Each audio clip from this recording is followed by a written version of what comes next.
Good evening. As an aside before I begin, unfortunately I haven't been able to have an audience. I recently relocated from New Hampshire to Delaware, and unfortunately I don't really know anyone, and the COVID restrictions here are fairly strict.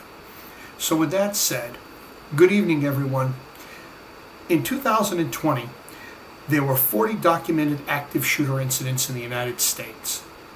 That's a 13% increase from last year and a 100% increase from 2016 when they first began to gather data. This is according to the FBI National Database that was accessed in 2021. Why does this matter to you? The vast majority of these shootings occurred in schools, with the resulting fatalities. I'm here to discuss with you today a few quick, simple, and easy to learn techniques that can help you prevent someone from dying who's been the victim of an active shooter event. Well, what qualifies me, a fellow college student, to teach you anything about an active shooter event? Well, first, I've been a paramedic for a little over 30 years. I've worked in the metropolitan Boston area. I'm a tactical SWAT medic and have been for over 15 years. I'm also a retired Navy Chief Corpsman who was attached to the Marine Corps. I have extensive combat experience and first-hand application in the use of these devices. I was also present the day of the Boston bombing, and I was one of the paramedics that treated some of the victims. So now that we've established all of that, and that sounds great and wonderful, let's talk about what we're going to do, why we're going to do it, and when we should do it. So we're going to talk about three things. We're going to talk about tourniquets, and you're going to hear it referred to as a Cat 2 tourniquet. We're going to talk about quick clot combat gauze, and you're going to learn what that's all about and why we would utilize that. And then the first thing we're going to discuss is what constitutes life-threatening bleeding or exsanguation. Life-threatening bleeding is typically categorized by bright red spurting blood from a wound with every beat of someone's heart. It's that typical squirt, squirt, squirt that you see in the movies. Well, in reality, that can turn very deadly very, very quickly. If someone does not receive immediate treatment after an active shooter event in which they've been shot and they have a significant amount of blood loss, it can take less than 6 minutes for someone to bleed out and die. So learning how to help one another is crucial in these events. So let's talk a little bit more about the bright red squirting bleeding. Where does it come from and what do we do to stop it? Most of us at some point in time in our lives are probably exposed to some form of first aid. So what's one of the first things we ever do when we see someone who's bleeding? We automatically go, stop it! Put your hand up, right? Put pressure on it, direct pressure. That's the first thing you want to do. The next thing we need to do is we need to determine, is this bleeding coming from an extremity? For those of you who are unfamiliar with what an extremity is, it is your arms and your legs from your groin down to your foot and from your shoulder here and under your armpit all the way down your arm.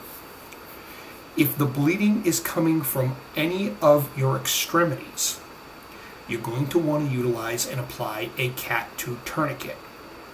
Now I can demonstrate that, and I have a video that I should play for you that will help explain how to use that better. It's not a complicated device. It's a relatively simplistic device. It is painful when it's put on. So if you put it on someone and they go, hey man, this really hurts, it's supposed to. And you're going to tighten that tourniquet until that bright red spurting stops. How tight is that going to be? Very tight and very uncomfortable. Remember, someone has to be alive to be uncomfortable. And if you didn't stop the bleeding, they wouldn't be.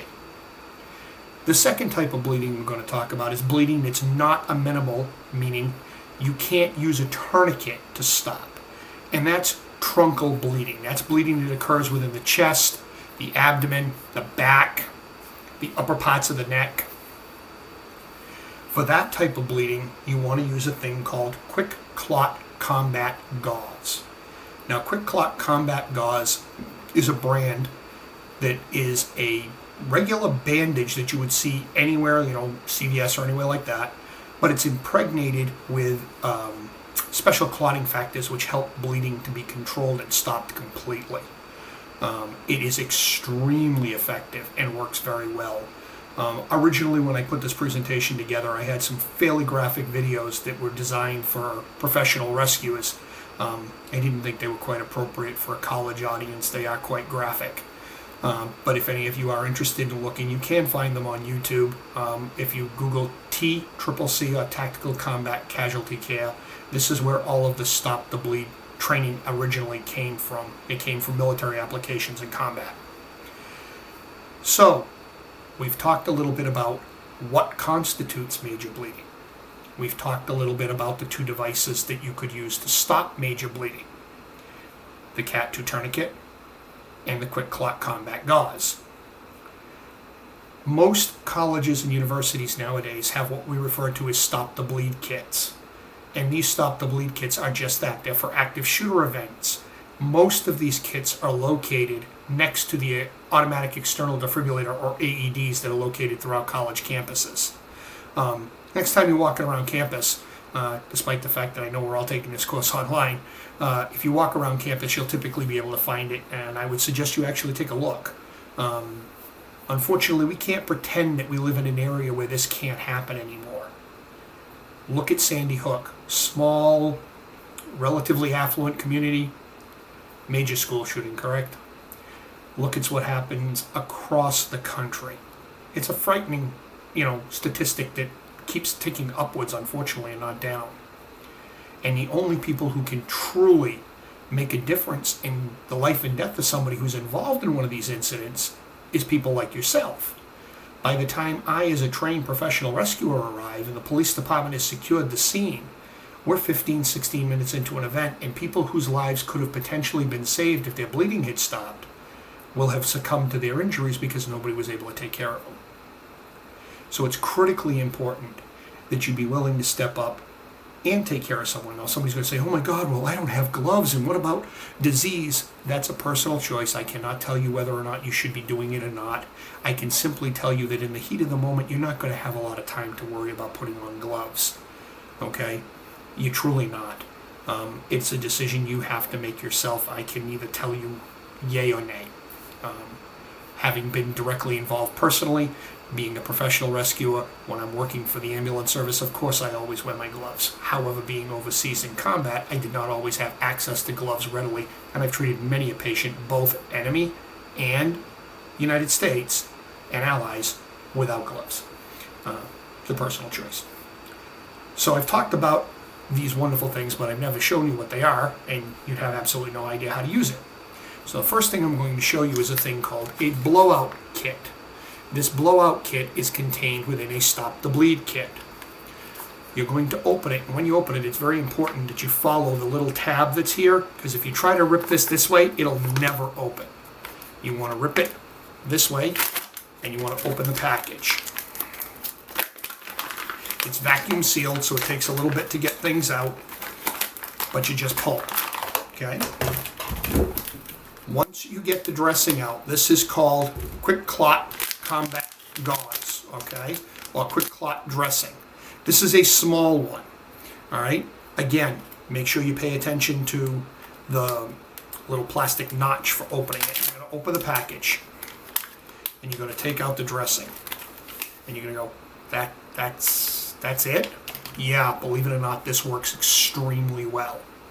So what you're going to want to do is take this, put it directly over the site of the bleeding. We'll say the bleeding is here on my arm. You're going to directly put that on it. You're going to push, and I mean push, and you're going to hold that for as long as you can, and you want to put it as close to the bleeding that you can see as possible. And you want to leave that on there, okay?